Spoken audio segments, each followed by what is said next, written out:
Excursions into the Encyclopedia Britannica are always interesting, if not always illuminating. In the 14th edition of this distinguished handbook, there is no entry of any kind under the word soul. It is simply completely ignored. Turning to the older form, anima, by which the soul was recorded by Aristotle, we find no entry under that. Hopefully we turn to psyche to see if this will be more profitable. There is a brief entry under this word summarizing the fable of Cupid and Psyche, containing no intimation or suggestion that the word has any other meaning. So we turn to psychology and find there the opening statement: psychology is the science of the mind.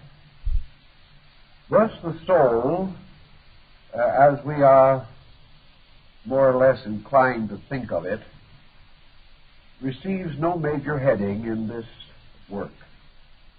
There is no doubt that by checking the index we will find many articles bearing upon the religious and philosophical meaning of the concept of soul, but it rates no major entry, no mention.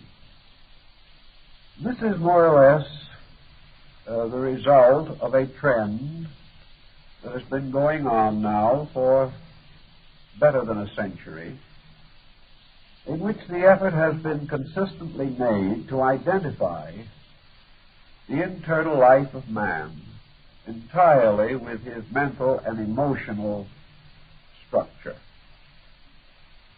It has been taken for granted that all older concepts were more or less exploratory, that they were seeking to understand a certain internal part of man, but that all of this exploration has come more or less to naught, and what remains is the simple fact that inside of man is a mental instrument, and that this mental instrument, which also has emotional factors involved in it, may be and should be scientifically considered as the only soul that man has.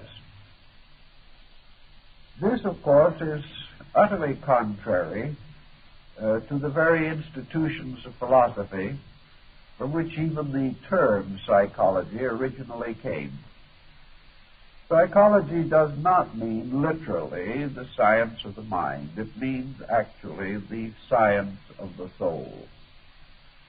But in order to have some comprehension of value in the use of this term, the soul, I think we must spend some thought and consideration in trying to estimate how the more ancient groups of people, scholars, mystics, philosophers, considered this part of knowledge, this part of philosophy which deals with the human psyche or anima and its involvement in mortal concerns. There have always been two distinct points of view on this, and perhaps the conflict between them has led to the confusion of the present day. To one group, the soul represented the internal self. It represented, therefore, in broad terms, all of man apart from the body and its energies.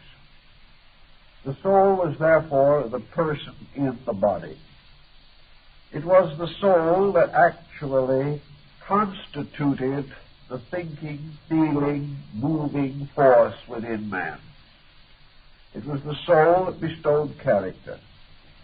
It was the soul that gradually, through the vicissitudes of life, came to dominate the material organism and transform it into an instrument for psychic purpose. The soul was therefore a true being in itself, more or less inhabiting the suburbs of an invisible universe. And it was the soul that, animating the body, entering into it, transformed this body into a living thing. This concept of soul we find among most ancient religious and philosophic groups. There was a second group, however, possibly inspired by the early philosophies of the Egyptians, that held that the soul was a kind of overtone of the body. That the soul actually was something like the Greek idea of the immortal mortal. The soul had a beginning because it arose from man's internal reflection. It had an origin because it was created out of the very life of man. But having once come into existence, it became an eternal thing, unfolding and developing from the mysterious psychic seed that had been planted in the structure of nature from the very beginning. Thus, to these people, the soul was like a flower or a plant, with its seed in the dark and mysterious earth of man's spiritual nature, and its blossom radiating out into the various phases of enlightenment which man attained through his evolutionary process. It was the soul that really constituted the body of experience. It was fashioned out of the labors of man. The 12 labors of Hercules contributed to the creation of the soul. And that being in which there was a mature soul, or a soul grown up in wisdom and experience, was a hero, a person of great spiritual endowment. The soul, therefore, really constituted an overself, much in the quality of Emerson's oversoul. But this overself was something that man had to build. Much as in our ordinary way of life, man builds through experience his attitudes, his character, his disposition, his temperament, and the very maturity to which he ultimately attains. The soul growing up in man, therefore, was like a person passing through life, learning as it proceeded, gaining certain lessons, and accomplishing in older years a kind of wisdom, a wisdom arising out of living itself. The soul was consequently this wisdom body. It was this enriching character within man, becoming ever more, and by its own growth leading the body in ways of wisdom and truth. The Eastern peoples more or less follow this same concept, except that they extend the pattern to make what we might term the psychic self as something which evolves not through a single lifetime, but along the whole chain of re-embodiments included in the concept of reincarnation. Thus, the soul is that which is re-embodied. It is that which continues to grow behind the changing faces and forms of embodiments. The soul begins with man, begins with his earliest evolution, but continues in an unbroken sequence of growth, passing from one body to another, gaining some new instruction, insight, or understanding from each embodiment. And it is the soul and not the person that grows richer in wisdom. The soul, therefore, becomes, at any given point or time in the evolution of consciousness, the leader of the personality. Within the soul is locked the experience of previous lives, meaning that in some instances we observe persons born with greater erudition and insight than others. We see some more skilled and more gifted. We see the rise of genius. We behold those whose aptitudes and abilities are extraordinary. To the Eastern mind, these represent soul endowments accumulated through the long cycles of rebirth. So we do have two essential concepts, one being that the soul is the person, is the being. The other, that the soul is this something that grows up between body and spirit, filling the interval between the two acting as a bridge which becomes stronger and more adequate for the transmission of consciousness from within or experience from without. It is around this concept that the soul is something that is building with man that psychology gained its consolation and differentiated its own point of view. Psychology, however, has usually taken it for granted that man has only a single embodiment. Therefore, that the soul has its origin, its growth, its maturity, and its end within the span of a human lifetime. But it is in the soul, even in this concept, that what we might term the richest part of life is unfolded. It is the soul also which becomes the source of the various pressures and intensities which mark individuality. It is this soul, variously conditioned according to science by both heredity and environment, that the individual must turn to for the understanding of his own inner life. His life consists not only of his conscious experience, but of certain subconscious or unconscious experiences, which can become powerful forces in the modification of his character. So we come to certain simple concepts about this, by which we translate certain levels of activity in terms of psychology. We say the conscious mind is that part of man's mental life which responds normally to the various stimuli which are the expectancies of living. We can say, therefore, that two persons, A and B, may be involved in this. A is a friend of B. B has always been kind to A. Therefore, A is fond of B. There seems to be no problem here. We can explain the reason for this like in the natural tendencies and temperaments of these people. We find there is no mystery whatever in the association of these two persons. Each is reacting according to obvious circumstances which we can explain without any consideration of dark, mysterious elements. But we may take another A and B for a momentary comparison. A knows B, and from the first day he met B, A heartily disliked him. B has done nothing to injure A. B is not aware of any reason why this antagonism should exist. B naturally likes A, but A naturally dislikes B. Now why? This problem is no longer so easy of solution. We can no longer put together some evident and obvious elements and say this is cause and effect. We now find A reacting in a manner inconsistent with environmental phenomena. A is not fulfilling expectancy. A is under some kind of a conditioned pressure. So the problem must arise to find out, if we can, why A, who has not been injured by B, and may have received favors from him, still dislikes him. To find the answer to this, psychology seeks to probe into the subconscious part of man's mind.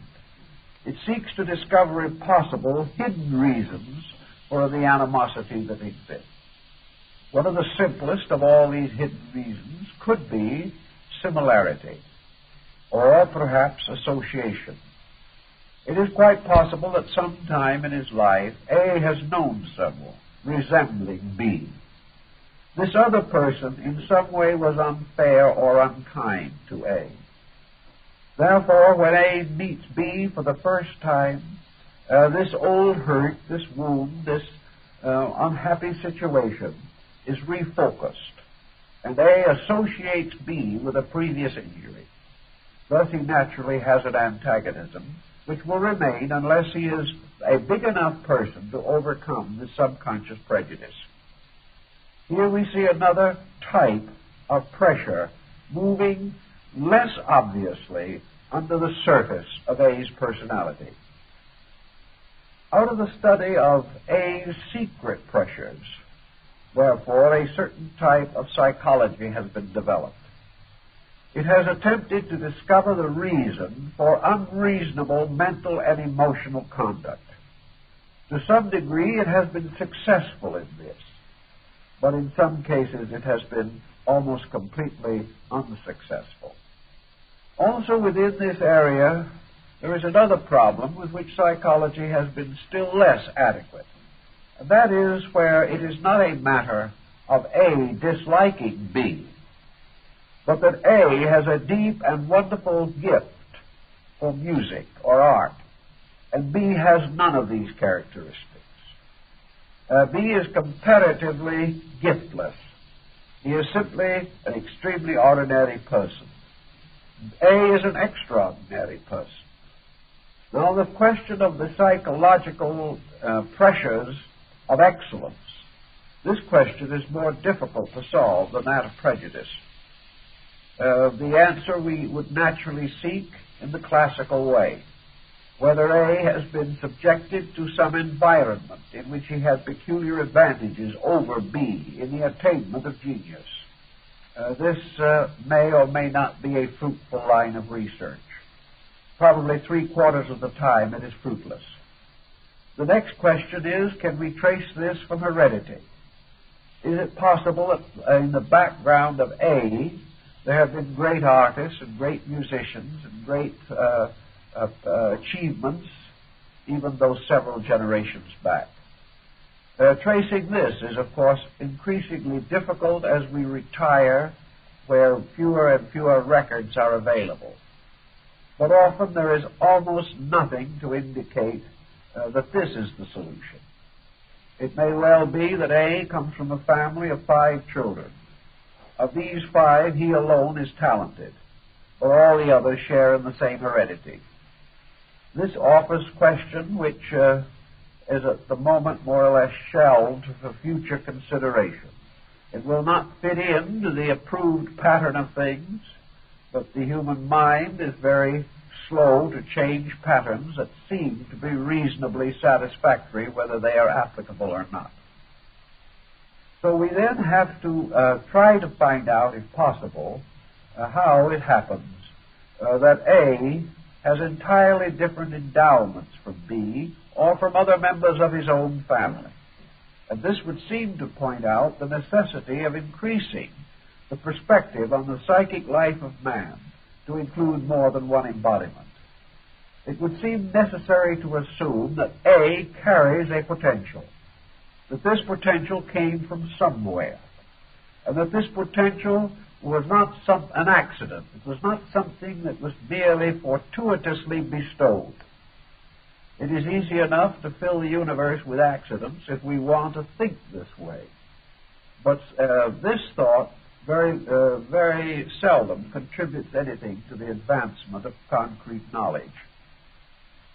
We must then assume that all abilities have their origin in some reasonable cause. And here's where psychology gets itself into one of its primary difficulties. Being unable to explain any cause that is consistent with its own concepts, psychology is forced to fall back upon an abstract concept of heredity that cannot be demonstrated for lack of data, or it must fall back upon the fortuitous belief that somewhere in the environment, recognized or unrecognized, the solution to the mystery must lie. Or else it must take the ground and circumstance that some individuals are endowed and some are not, for no good reason.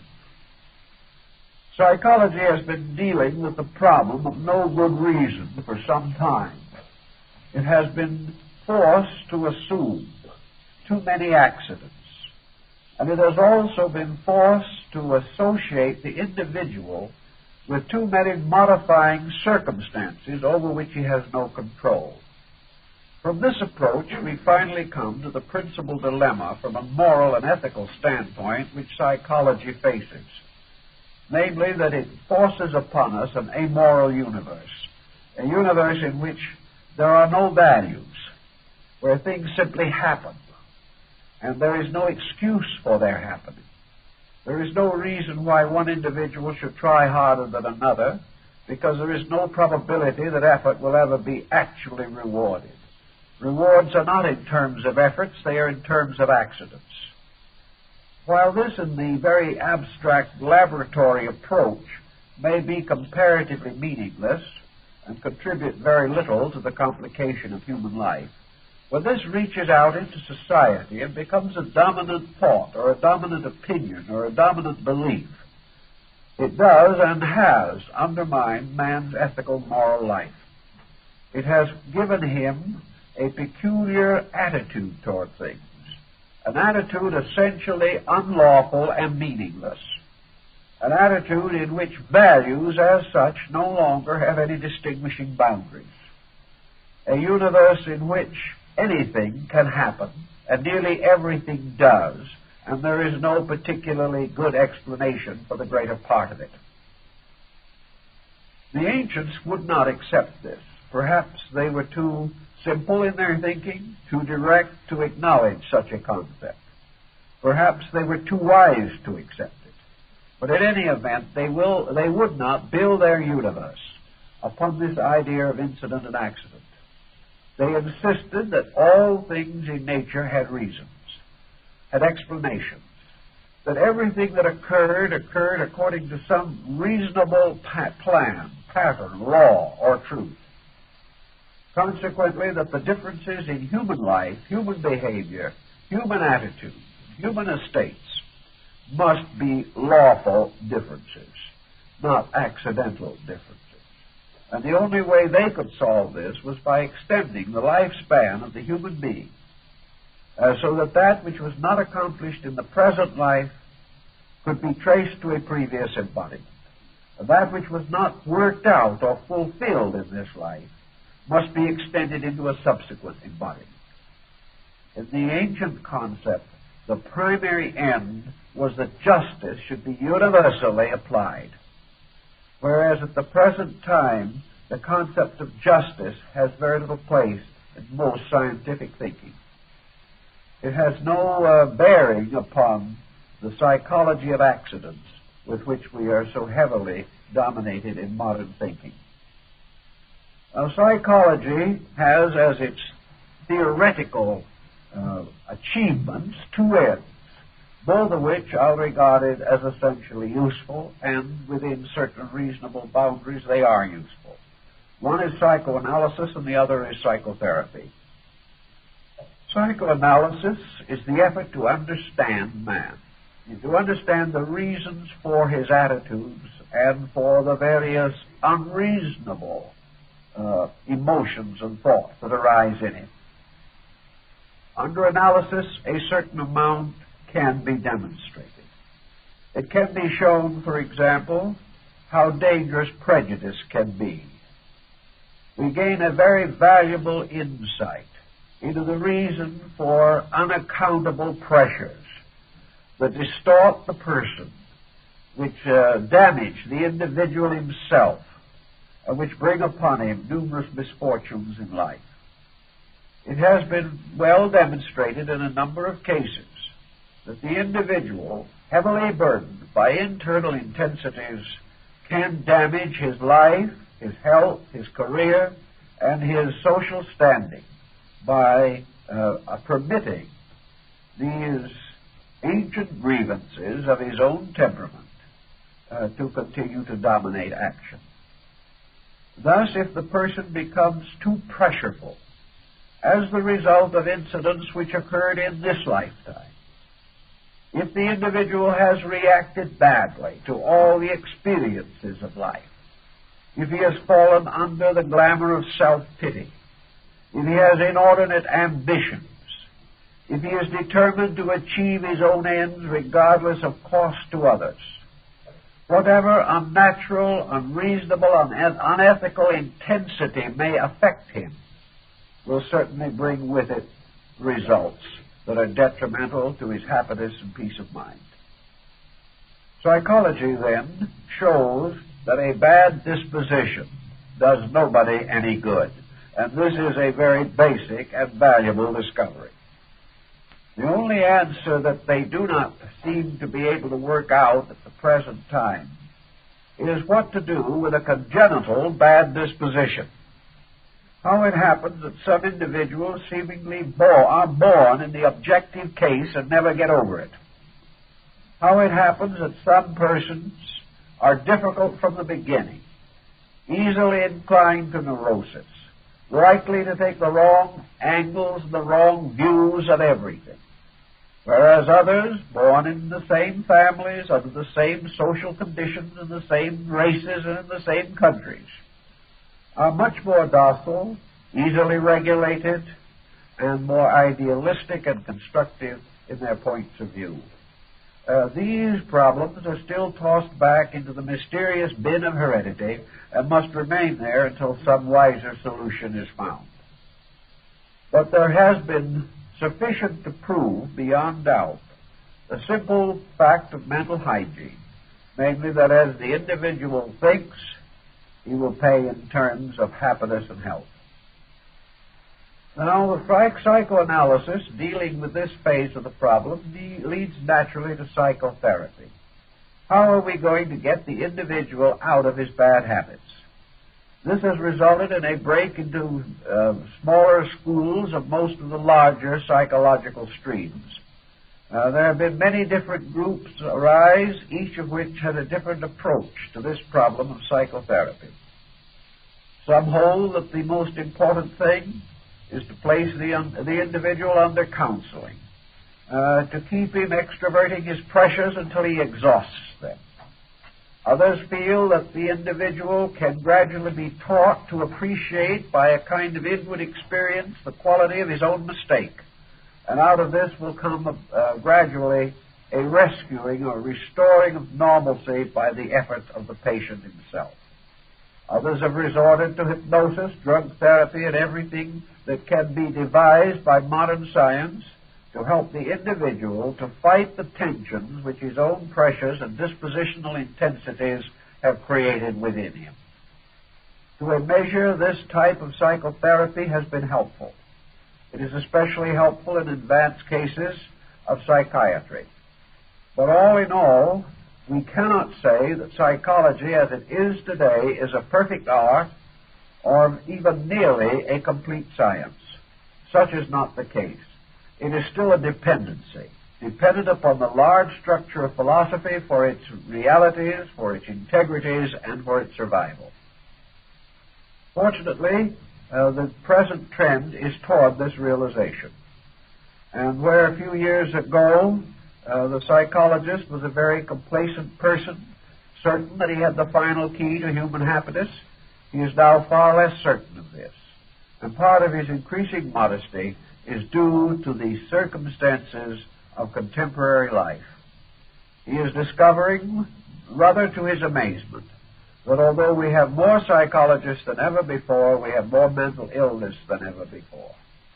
He is beginning to sense that something else is necessary, and that psychology, without certain internal integrations within its own structure, can contribute to problems rather than to their solution. And working on this problem, psychology is concerned today more and more with the restoration of an ethical structure. In other words, it is seeking to be re-identified with the principal stream of philosophical descent. In the mystical way of looking at all of these problems, the classical psychology, the ancients accepted certain facts that modern psychologists are loath to accept. They accepted, for example, the existence in man of a spiritual energy or a divine life principle. That this divine life principle animates all things, supplying them with their life requirements very much as the sun animates all of nature and sustains the infinite diversity of growth and unfoldment everywhere obvious in the natural world. That this inner light or life or power should be termed a spirit or spiritual principle is only consistent with the early experiences of human beings. Therefore, the ancients, for the most part, some exceptions, for the most part held the validity of a spiritual principle, that man was a motion of life through time and space, that this life had a certain fixedness in it somewhere, that this life was something doing something. It was not merely a series of interrelated phenomena with no essential basis. This life itself, according to the ancients, had as its primary purpose a mysterious motion called evolution or ideation. This life, at some primordial time prior to man's ability to restore such conditions in nature, was immersed within a material principle from which it gradually evolved what we call body. The ancients symbolized this primary union of life and matter in the seed, or the form of life in which the life itself is locked within some kind of a shell. This life, locked within matter, gradually unfolded, gradually strengthened, gradually flowed out, producing the phenomenon of growth. This growth we observe everywhere. We observe it in the growth of plants, of trees, of animals. We see it whenever we look around us in nature. We see things growing mysteriously but majestically, even as the great tree grows from the tiny acorn. And we seem to behold in this nature's eternal process of unfoldment. And according to most ancient peoples, spirit was unfolding through body. And in the process of its own unfoldment, it unfolded the body which it occupied. Therefore, it was the spirit itself that was forever building nobler mansions for its own purposes. The ancients recognized spirit and matter as the polarized opposites of a universal essence or principle. They did not regard matter as something apart from spirit, but as a condition of it. They did not represent or figure spirit as being isolated from matter. Rather, they regarded spirit and matter as the polarities of one eternal agent. And man's spiritual life, descending from the mysterious roots and sources in the unknown, uniting itself with body, ensouled body, and transformed body into a living thing. Body rising from the earth, passing through the infinite diversity of manifestation which we call the evolutionary process, gradually unfolded its own potentials from a monocellular organism into the compound being which we call man. The action of life upon matter caused matter to take upon itself design or purpose. It was as though, as the German mystic Davy says, life placed its seal upon matter. And matter, therefore, received the impression of this seal and manifested the design, inscription, or monogram that was placed upon or cut into the seal. Davy calls this seal and its impression the signatura rerum. It is the great signature of the divine power.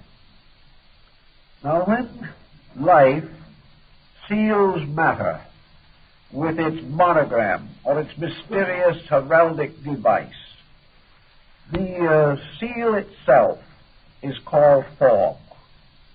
For the union of life and matter always results in a compound, and this compound is a form consisting of material elements held into some kind of a pattern by energy.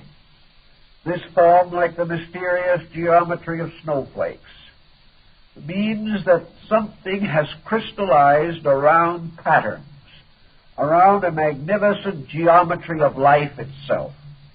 And the ancients held that man was a compound consisting of this mingling and fusion of life and matter, and that as a result of this mixture or commixture of this chemical process in the universe, man became what we see, what we know, what we experience today. He became an informed or formalized being. Now, as the union of spirit and matter produced form, so according to the ancient belief, this fusion also produced a mysterious thing called soul. Soul was therefore the invisible counterpart of the fusion of spirit and matter. And then man became a creature possessing a form, possessing faculties, powers, perceptions, reflections, the capacity for meditation and concentration. When he developed the mysteries of memory and forethought and intuition and inspiration, as these powers began to develop within him, they resulted in the gradual development of a new creature. This new creature had a body similar to the bodies of animals. He had a life eternal in the light of God. But between this body and this spirit, there was emerging, evolving, and unfolding a mysterious individuality. This individuality was the person. This individuality was man, or manas, the ancient Sanskrit root word for man, also meaning the thinker. Thus man became a living, thinking being. And with his living and thinking, he reacted in an infinitude of ways to the challenge of his environment. We can trace this evolution back to the Stone Age. We can trace it back to the time when man first desired to perpetuate the records of his own kind by making crude drawings and sculpturings upon the walls of caves and on the faces of cliffs. We can see his struggle through the beginning of arts and sciences. We can see him discovering fire. We can find him gaining gradually skill in the hunt. We find him inventing weaving and pottery, little by little advancing himself. Other creatures that we know did not do these things. Some showed rudimentary tendencies to social organization, as the ant and the bee, but they never developed beyond a certain degree. We find man, however, going on and on, not only adjusting himself to the world in which he lived, but gradually developing the abstract faculties of the mind. We find him speculating and thinking about things. We find a religion arising in his consciousness. And little by little, this fusion of spirit and matter, producing, as we say, the rudimentary principle of mind, began to enrich this mind. And this mind, in turn, began to enrich the life of the person in the material world. And by degrees, over vast periods of time, the mind took leadership over the body, and more used the body for its own purposes. Man no longer simply existed to survive. As soon as mind began to take over, man began to think in terms of leisure. Man began to contemplate the possibility of an inner life apart from the mere struggle for survival. Out of leisure came the arts and sciences, the philosophies, the literatures, all of the music, the theater, the drama, dance, every development of man's psychic life. These all came from the leisure or the power of the individual to have a life inside, and a life which it was not necessary to completely smother in order to maintain physical existence. So man gradually began to conspire on how to gain for himself greater freedom from the stress of material need. He learned by degrees how to save the seed and augment the crops. He learned how, by industry, to make useful devices. He invented light so that his hours of darkness would not be so complete, and he would have greater time for contemplative life. Little by little, therefore, the human being built up between spirit and body a structure of experiences, a structure rich in the story of the struggle of an inner being to express itself.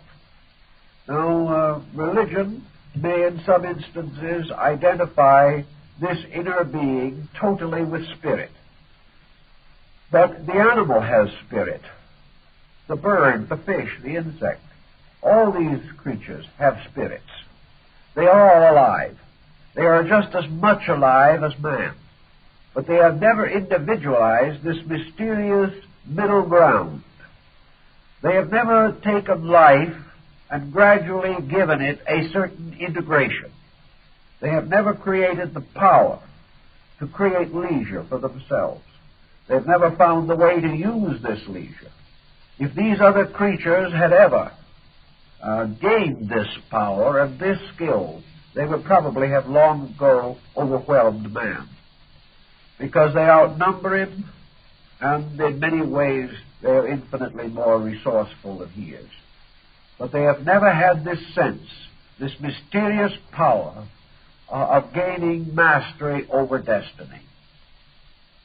So we find gradually in this middle distance between spirit and matter the arising of the true human being.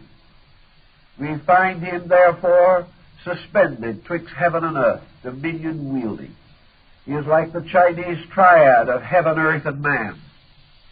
For in man, heaven and earth are locked, and they are also revealed.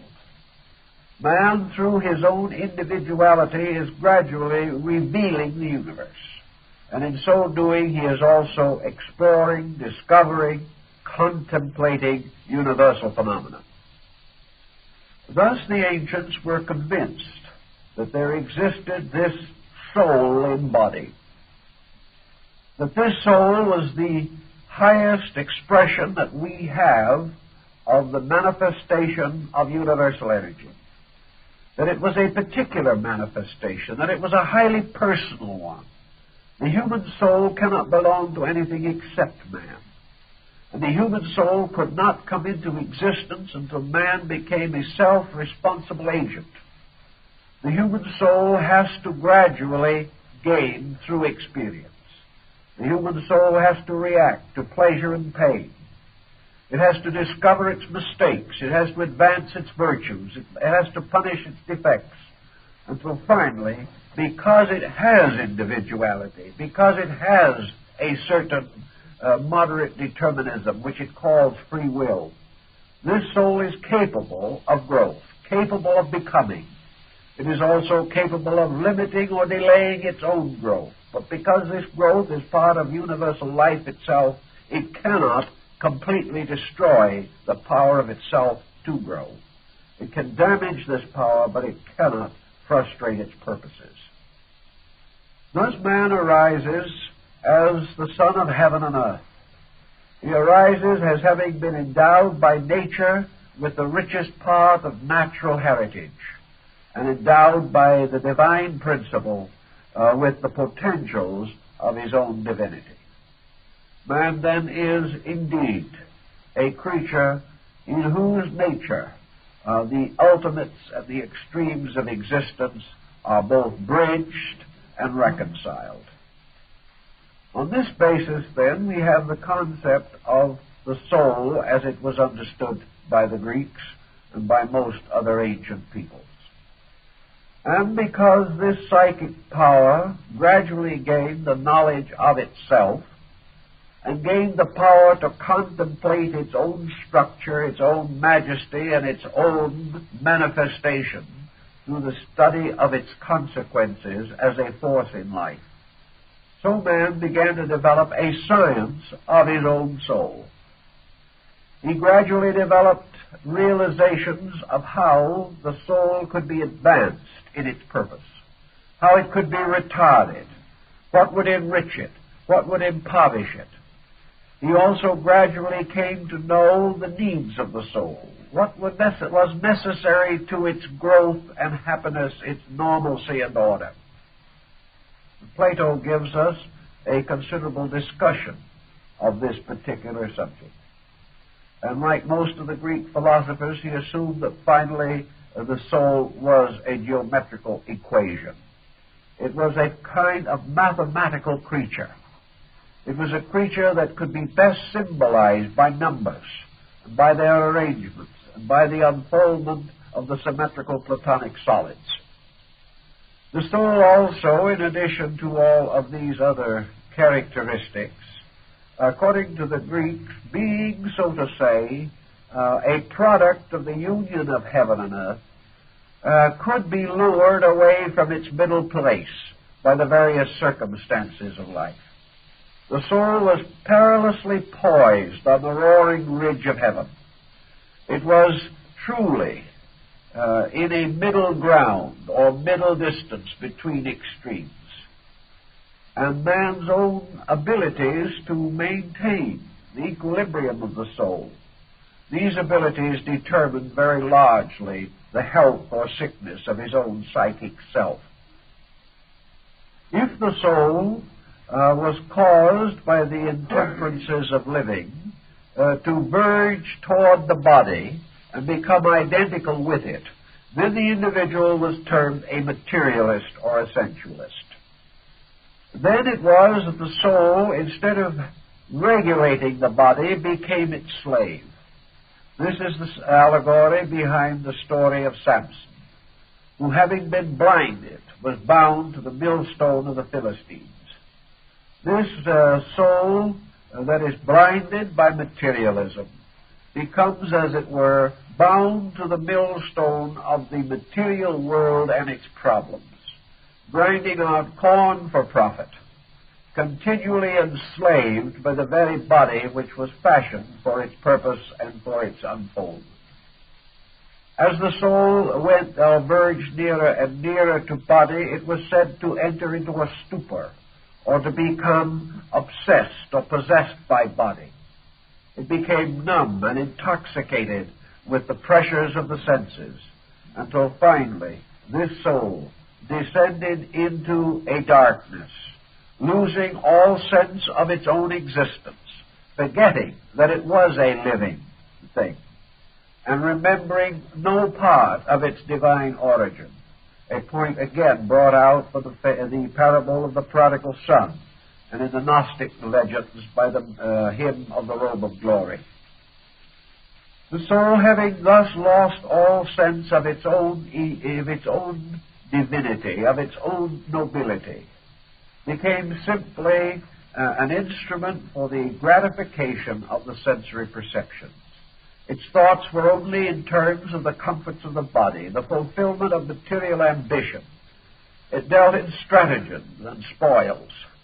It became a victim of conspiracies, and the mental powers which it possessed were used for tyranny, despotism, and deceit. Thus Plato describes the most unhappy and miserable state of the soul, in which it is therefore said essentially to enter into a state of hell. For as both the Greeks and Egyptians pointed out, hell was simply the soul imprisoned within body, limited by the tyrannies of the sensory perceptions, pressed on by the demoniacal forces of deceit, selfishness, and ignorance, and no longer capable of an existence in itself or even the awareness of its own nobility. Conversely, the soul, suspended in the middle distance between the divine and mortal, could verge toward the divine, could ascend from the tyranny of the body, and incline itself more and more to the contemplation of heavenly things. When the soul chose to join itself to the eternal source of its own being, this soul was said to become an idealist, no longer accepting the tyranny of body, renouncing those procedures and processes which might bind it to the delusion of the sensory perceptions. The soul sought rather the rarefied atmosphere of intuition and vision. Thus it was, according to the Greeks, that the soul might be raised up or lifted up by a mystery, so that it was no longer locked within a body, that the compound being no longer regarded the soul merely as the mental part of its own anatomy, but rather viewed it as a glorious winged creature, capable of soaring into the very presence of truth itself. The ancient mysteries of the Greeks, the Egyptians, the Hindus, and other nations which possessed the secret religious systems, These ancient mysteries had as their purpose the separation of the soul from the body without death. For it was assumed that this was a kind of philosophic death, in which the soul, transcending body and ascending from it, attained liberty or freedom, and existed in the pure air of reality, even while the person was still embodied in a material constitution. The soul which thus liberated itself from body, even though still embodied, was also then believed to have attained an immortality. For the soul, once liberated by its own insight, could not in that embodiment or in any other future embodiment ever lose this enlightenment, because the soul in its own nature could not be embodied, and once it was free from the primordial ignorance which had brought with it from the beginning, once it had matured beyond the condition of ignorance, it could no longer be forced into that ignorance. It could no longer again be identified with body, so that while this person might be born again many times, he would be born and would at an early age or in coming maturity achieve the realization of the dignity of his own soul. This was the concept around which the primitive psychology of the ancients was built. It was built on the great concept of liberating the soul from sensuality. Liberating the soul not by forceful measures, not by some desperate discipline, but liberating it by persuasion, by gradually inviting it to contemplate nobility, by instructing it in the noblest and most gracious of the arts and sciences, by perfecting it in philosophy and religious insight, and by inspiring it to seek continuously and unfailingly for the spiritual source of its own life. It was this soul, therefore, that attaining a certain immortality was ultimately, as described by Pythagoras in the Golden Verses, reunited again with the divine power from which it came. This is the panorama of psychology as the ancients held it to be. We can see how modern psychology is a fragment of this, but lacking a larger picture, lacking the great moral inducements, lacking the great ethical institutions, lacking these systems of meditation and contemplation which led to the purification of the soul, lacking even a philosophy for the emancipation of the psychic life from bondage to matter, psychology cannot bring about the final end which it seeks to attain.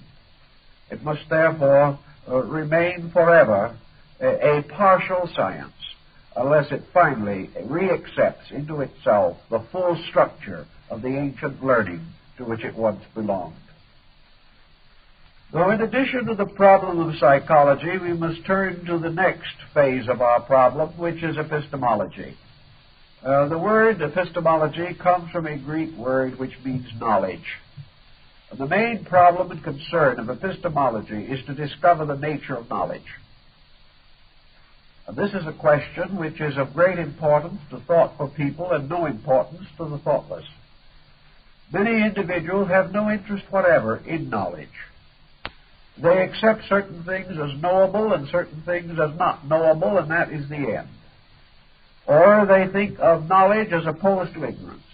Knowledge being that which they know, ignorance that which others know. This situation we find everywhere in human experience. There are very few persons, regardless of the inconveniences under which they subject themselves, will admit that they do not know. Yet, actually, if we begin the study of knowledge, it helps to maintain in us an appropriate humility. What is knowledge? Here is a very difficult thing to define. Even the word itself presents great difficulties. For those who are not thoughtful, there are never any difficulties. But at the same time, there are never any results. But to the more cautious, to the more considerate, the problem of knowledge must presume something else. Knowledge can only exist if there is something to be known.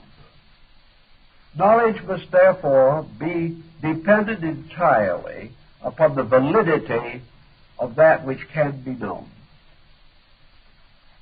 Now, modern attitudes toward knowledge are quite different again from those of our classical ancestors. Modern individuals, particularly those following the humanistic persuasions, are inclined to assume that all knowledge must be relative, on the ground that ultimates do not exist until they occur. Therefore, there can be no knowledge beyond the condition of the moment, and the condition of another moment must be analyzed at another time. If there is no master plan, if growth is simply a growing up in space, and all growth itself is determined primarily by incident and accident, then we have no ground for more than relative knowledge. We cannot assume that there is any grand plan of existence. If we are therefore to assume that we are making the only plan there is, that there can be no plan apart from us or others of our kind somewhere in space, if space is growing up only because of the pressure of growth within it, is growing up in isolation and by chance alone, if everything has the right to become anything that it wants to be, and there is no boundary except the boundary imposed by the effort of that which is growing, then we have no absolute knowledge. We can only have, we might say, an absolute fact, namely the fact of infinite growth without any supervision of any kind. That this universe is like a field of weeds that will keep on going forever, simply because of the tenacity of the weeds themselves. The classical point of view of this again differed from that of the average modern position. For most ancient nations established a concept of archetypes. They insisted that somewhere in the infinite mind of things, in the eternal nature of the creating power itself, was a plan. That this plan has always existed. That life is fulfilling a plan. That growth is ordered. That things are growing from something to something. That all growth is leading in a direction predestined and foreordained before the beginning of the world, to use a good old scriptural term. Therefore, that there is somewhere a final, inevitable group of realities. These realities, known or unknown, recognized or unrecognized, acknowledged or denied, remain the same. Nothing changes them. Man may shake his fist at them forever, but he does not diminish them in any way. The individual may live many lives without knowing that they exist, but nevertheless they exist within him and he in them from the beginning. The concept of archetype would assume, therefore, that in the mind of God, reality is a fact, that reality exists. Therefore, that in the nature of mind of God abides what we would call absolute knowledge. Now, this is absolute knowledge to the degree that we recognize deity as absolute life. If we recognize deity as a conditioned existence, then we must recognize the knowledge possessed by deity as a conditioned knowledge. But up to the present time, we have never reached a point where we dare to speculate too greatly on this final problem. We have to assume that for us, absolute knowledge is the full and complete knowing of the universal plan or purpose for which we were intended, and for which the universe was created, and toward which both ourselves and the universe are moving inevitably. The moment we acknowledge or accept the fact of a universal, all-including and all-inclusive plan, we then contemplate on what we can know about it. And then epistemology posits the next question. Man is a conditioned creature. He exists with a certain group of faculties. He exists with a certain mental development. This differs somewhat in all persons, but the whole gamut of it, as manifested on this planet by human beings, is a comparatively narrow field. If we divide or create a concept covering the knowledge of the person who knows the least of all men and the person who knows the most of all men, we are still within a comparatively narrow limit of knowledge. That the human being, then, if he is a conditioned being in the process of moving from a present state to a better state, it is assumed that the knowledge that he can possess now is the knowledge of his present state, or at his present state. And that if tomorrow he is a better person, he can tomorrow have a greater knowledge. Therefore, man's power to know unfolds with himself. And that because of this, the individual in this world can never be absolutely certain unless he is absolutely perfect. And as perfection of this measure is a rarity, to say the least, there does not seem to be a superabundance of absolute knowledge.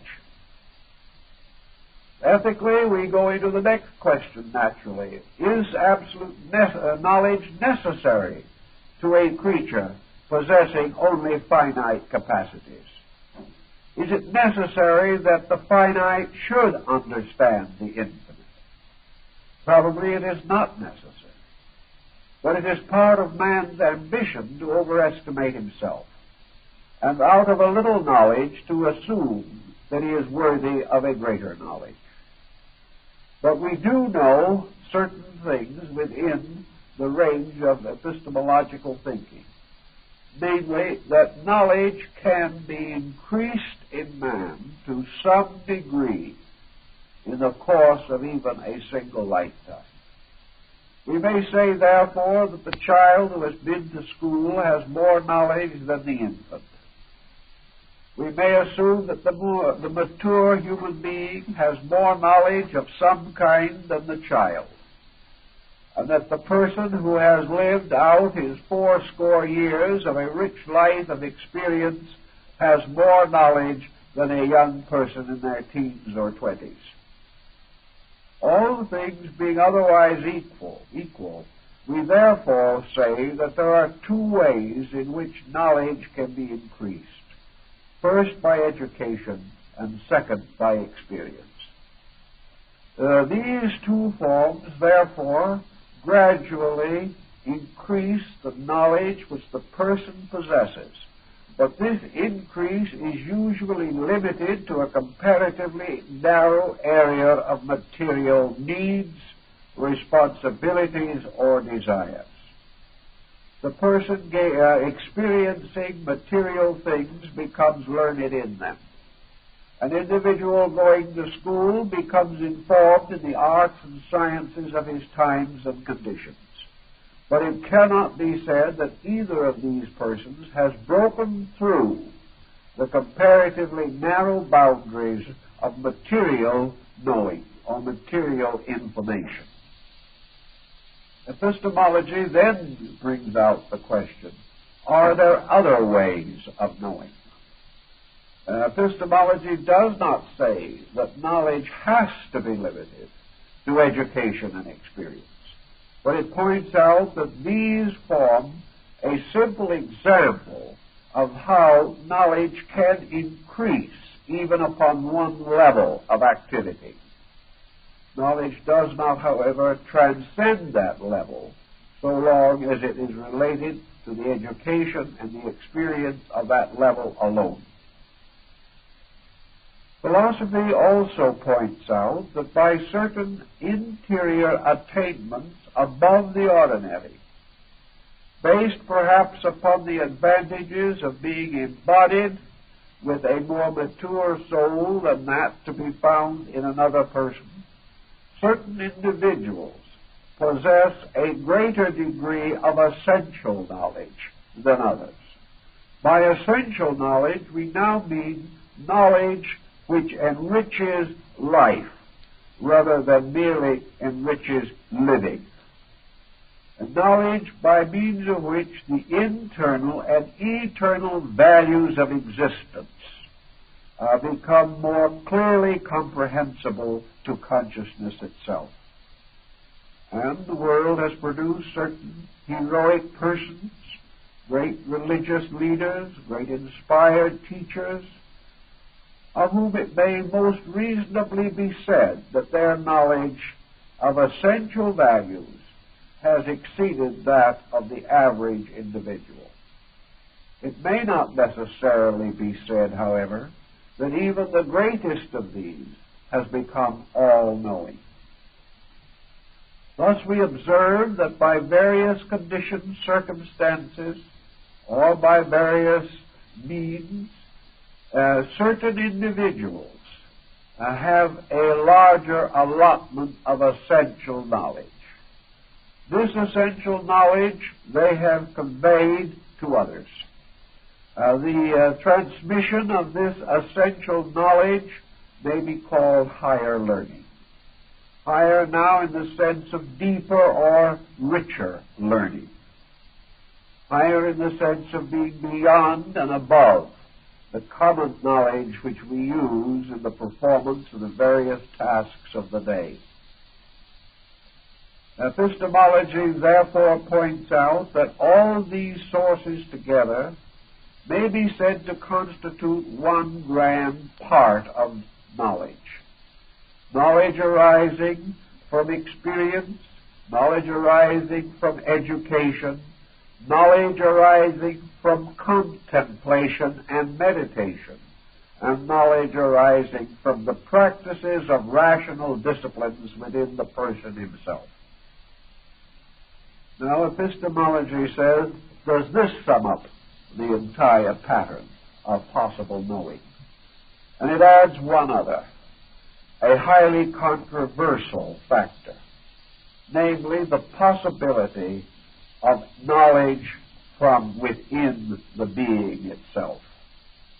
Knowledge conveyed or communicated by consciousness directly to the mind or to the outer faculties of man. This kind of knowledge has been termed illumination, the mystical experience, cosmic consciousness, or as some of the older mystical Christian writers called it, knowledge which is inspiration, or perhaps knowledge which is bestowed by God. This type of knowledge, epistemology acknowledges. It accepts that such type of knowledge is possible, but points out that by the very nature of it, it presents certain inevitable difficulties. Difficulties which can be cheerfully overlooked or even denied, but whether we deny them or overlook them, they still remain also factual and unchanging. The first problem of internal knowledge or inspiration, or we might say the grace of God conferring insight. This peculiar situation has to be judged again in terms of consequences, which are the only guides that we have. And we observe that so-called inner knowledge is not always in agreement. That individuals having visions insight, mystical experiences are not always in agreement as to the facts resulting from these experiences. We know also that so-called intuitions and inspirations may or may not prove justified. We know that individuals claiming visions or peculiar insight have frequently been wrong. Therefore, we cannot say that these visions are inevitably true simply because they come from the inside of human consciousness. Psychology steps in here and points out that almost any mental or emotional attitude arising in man can be colored or discolored by the psychic interval through which it has to pass.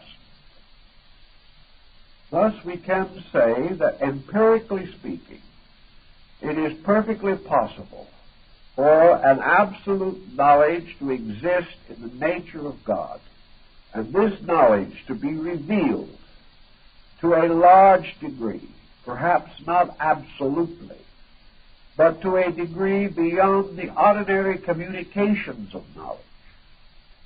And that this communication is possible by an inward experience called mystical, or of an illumination, or an enlightenment, or a spiritual attainment, by means of which the individual shares to an exalted degree insight into the realities of life. Epistemology covers this, affirming that it is possible, affirming that it has occurred, but not willing to commit itself as to whether even such experiences are absolute. In other words, whether it is possible absolutely for the finite or the conditioned fragments of which we call human consciousness to possess or to communicate either from its own source to its own mind or from its own mind to other minds the absolute knowledge of reality. The general tendency in this view has been to say that theoretically it is possible. Practically it has not been known to occur. But as against this absolute factor, there has been a great deal of relative transmission of knowledge, vastly in excess of that commonly available to man. And there has been, undoubtedly, legitimate internal inspiration, illumination, and mystical insight arising from the nature of man himself. And it has also been assumed in epistemology that in practical consideration, by all the laws of reason, this knowledge coming from within or arising in the inner life of man is the most direct knowledge which man is capable of receiving, inasmuch as it has less losses through transmission, that it is also experienced immediately rather than merely being communicated, and that everything else being equal, experienced inner knowledge is more valid than communicated knowledge, which must pass through various channels to reach the sensory perceptions of the individual. So epistemology is concerned with all of these problems, but it is further also concerned with the practical application of the concepts of these problems. And I think in this phase, epistemology moves very close and into very intimate association with both Eastern and Western mysticism. If it does give us a vision or a concept of a universal process, it must, by virtue of philosophy itself, give us some insight as to how these ends can be attained, how the individual can increase in essential knowledge, how he can use knowledge more effectively in the maintenance of his own life, and perhaps with more understanding in relationship with other people. I believe that the first quality which epistemology is inclined to bestow is modesty, a most seemly and becoming virtue. Modesty arising in this science is based upon the extraordinary difficulties attendant upon essential knowledge. Therefore, that the probabilities that one individual has it in greater abundance than another, these such probabilities are relative rather than absolute. Epistemology teaches us, first of all, not that others are probably wrong, but perhaps that we ourselves are probably wrong. That we cannot dogmatize. That the individual who makes unconditioned, unqualified assertions of abstractions is not true simply because he makes such assertions. That anyone can assert, but that the only one who is able to be sure is a person whose total knowledge, whose total consciousness has been greatly elevated. In the Western systems, the mysteries sought to communicate the laws of such elevation. And in the Eastern mystical systems, Buddhism, Vedanta, and Yoga have attempted to achieve the same end. All knowledge, whether it comes from inside or outside, is subject to the damage wrought by the psychic integration or disintegration of the individual. An individual under intense psychic pressure reduces the probability of their ability to possess essential knowledge. Regardless of what they know, the purest stream of knowledge is disfigured by their own intensity. An individual in whose nature hatred or greed or avarice or intemperance or intolerance strongly exist, such a person is incapable of a clear channel for the dissemination of essential knowledge. Knowledge cannot escape the contamination of the instruments through which it passes. Therefore, a knowledge which in its substance and in its essence may be beautiful is profane to become a tyrannical error if the instrument through which it passes lacks grace of spirit and insight and tenderness and gentleness and charity. So it was assumed by all ancient peoples that the most important of all channels for the communication of knowledge is the internal channel. That knowledge is communicated, essential knowledge, most directly between consciousness and the mind, and finally through the sensory perceptions of the individual himself. But what we call the psychic focus is therefore the point where knowledge, moving from its invisible causes, flows into visible expression in some form. Either it is put into thoughts, or into words, or into forms and colors, or into formulas of one kind or another. But this knowledge is always moving through the psychic integration of the person. And if this integration is poor, the consequence must be inadequate. So the ancient system sought to purify the channels of this communication. It was assumed that if the individual was able to completely disentangle self-interest from knowledge, that he would be in the most favorable condition to possess true knowing. If, however, self-interest of any kind existed, it threatened the integrity of essential knowledge.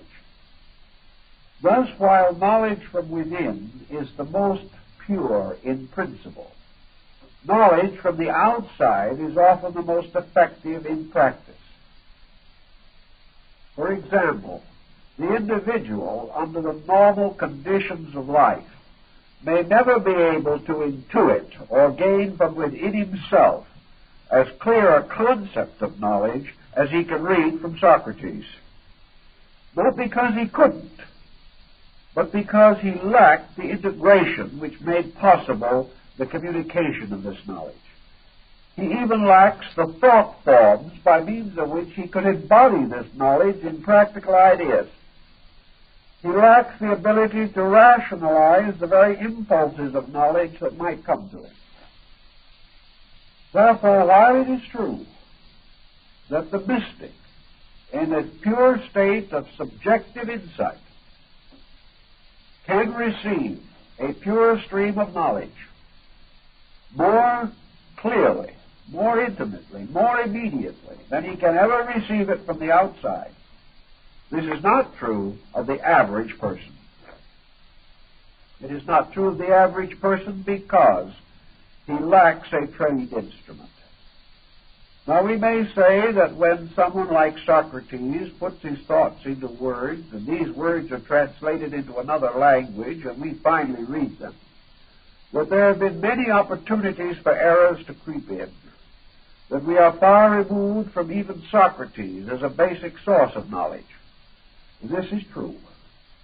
But it also remains true that human experience has shown us that even with these restrictions, limitations, and imperfections, the average person, living the average kind of life, and with the average degree of internal development, cannot equal of his own thinking the wisdom of Socrates. He simply is not able to do it.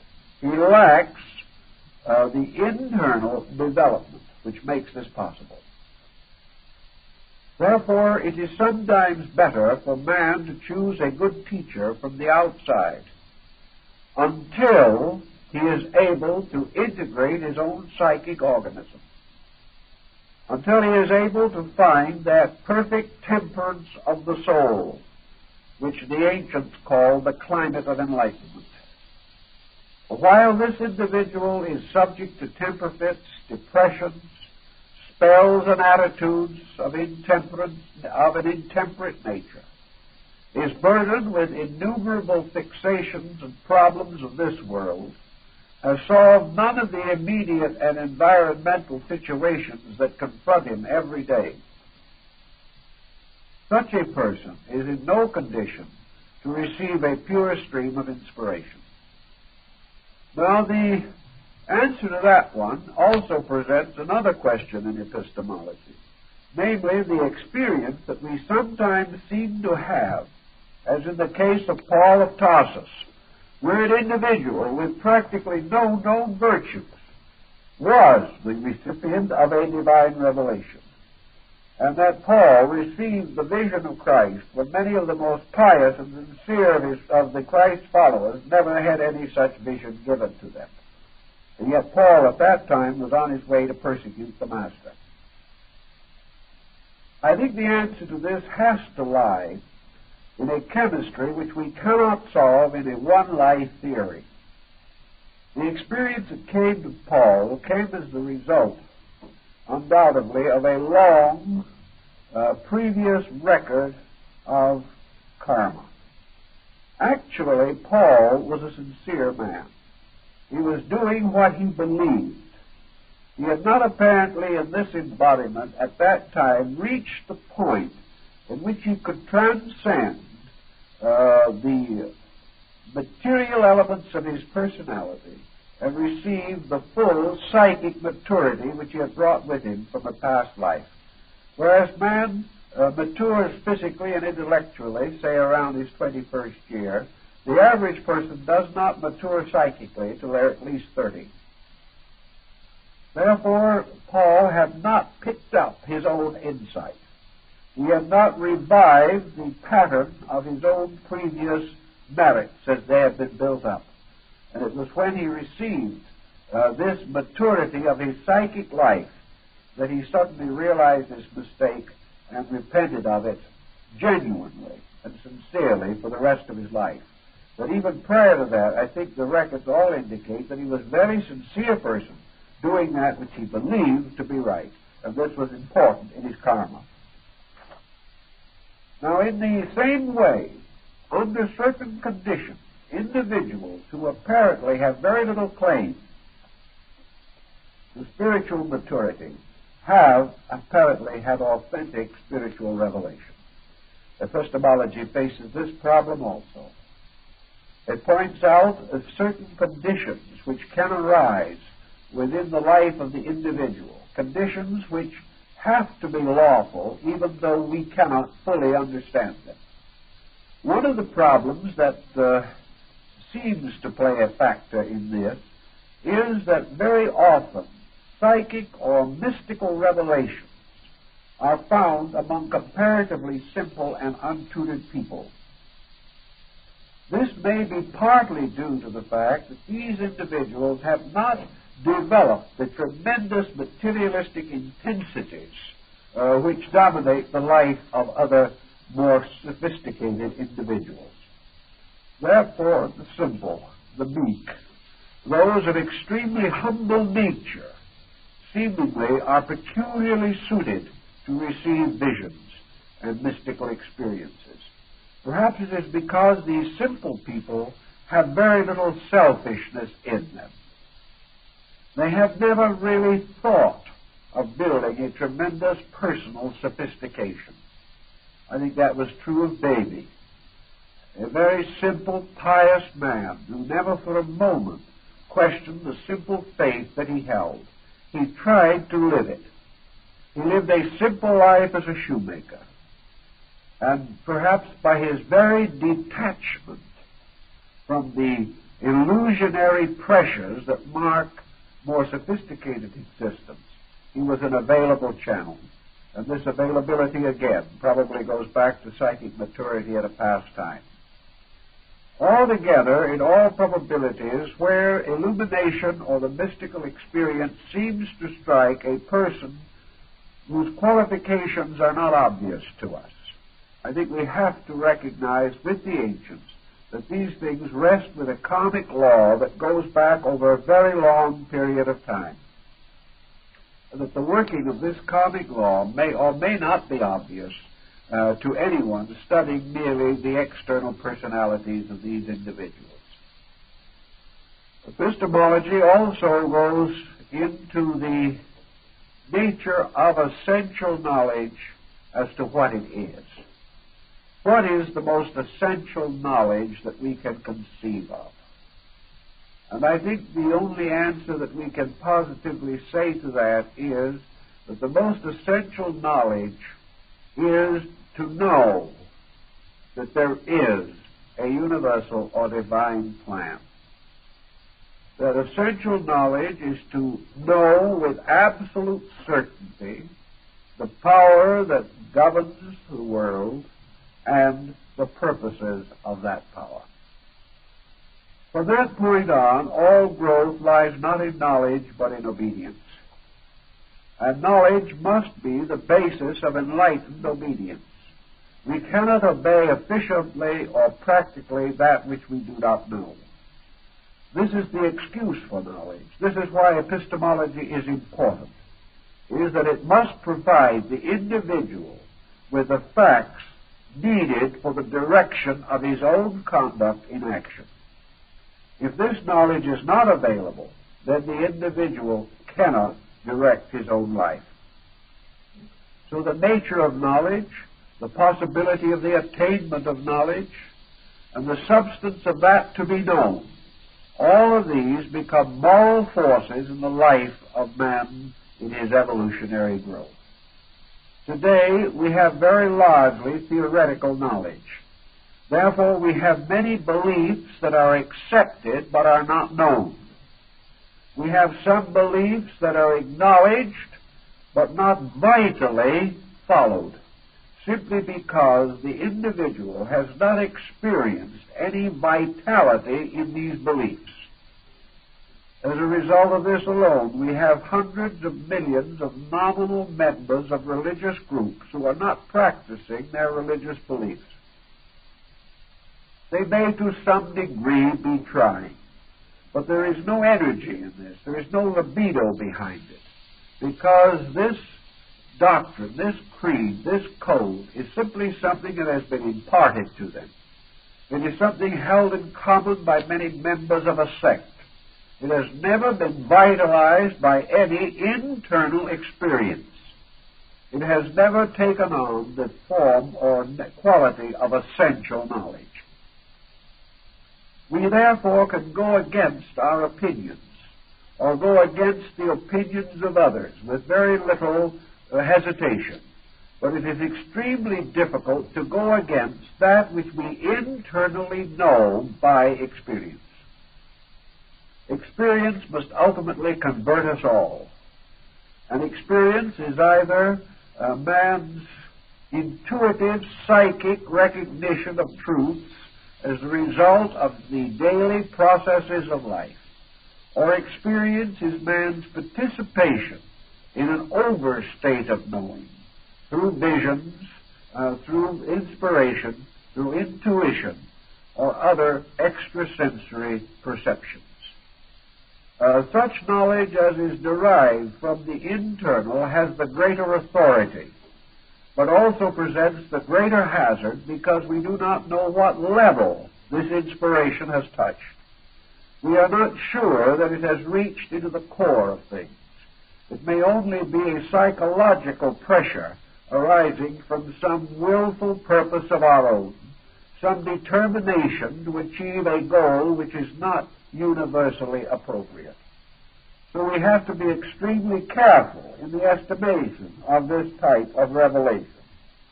But it does occur, and other things being equal, internal experience is the most powerful of all forces. In most religious systems of antiquity, religious experience of this nature, as in Zen and in other Eastern sects, was the result of dedication and discipline. The individual gradually grew in the capacity to receive inner light. He placed his life under the most rigid controls. He detached himself from all artificial or unreasonable pursuits. He simplified his conduct in every way possible. He did not necessarily renounce the world, but he certainly renounced worldliness as a force within himself. He sought to moderate all desires and appetites, and most of all to direct his attention most forcibly and continuously towards those noblest aims and ends which were appropriate. He sought to increase knowledge of all useful arts and sciences. He sought to build all of the intellectual and moral strength that he could so that this could support his spiritual endeavor. Most of all, perhaps, in all these processes, he sought for the gradual renunciation of the sense of selfness. He sought to leave behind, as far as he could, all purposes which might be regarded as self-motivated. He no longer wished to succeed. He no longer feared to fail. He no longer worried about pride. He no longer had any competitive instincts about knowing. His only desire to know was based upon his simple desire to obey the laws of God. When he desired only to obey, to acknowledge, to venerate, when his one and only purpose was to fulfill that which deity desired, and he had no human equation left, then, as Plotinus tells us, he approaches divinity. He makes the necessary requirements in his own life. And usually, where we are dealing with mystical experiences, we have a right to examine these factors. And the individual who believes that he has a valid experience must, to some measure, estimate his own character as to whether, so far as he knows, he is a valid person, whether he is entitled to such experience, whether his own life justifies his receiving a greater knowledge that he presently possesses. If he is not using well what he knows already, there seems to be little reason why he needs more. If he fails in the common things, there is no good reason why he should share in uncommon things. If he has not been able to make his obvious life a more orderly and better managed experience, there is no reason to assume that he is in need of extraordinary faculties or powers. So all things have, as the philosophy points out, a reasonableness in them. And epistemology is therefore not only the science of knowledge, it is the science of the reasonableness of becoming able to know, the science of the reasonableness of whom will receive knowledge, how it will be given, what its laws are, how knowledge administers its own estate, and how knowledge, in the proper and full course of things, becomes the inevitable birthright of every living thing. These are the various phases and departments of epistemology, and through the consideration of them simply, directly, and honestly, I think we can find that this branch of philosophy makes a valid contribution to our general improvement. Well, I think that's all for this evening. I'll take my sniffles home.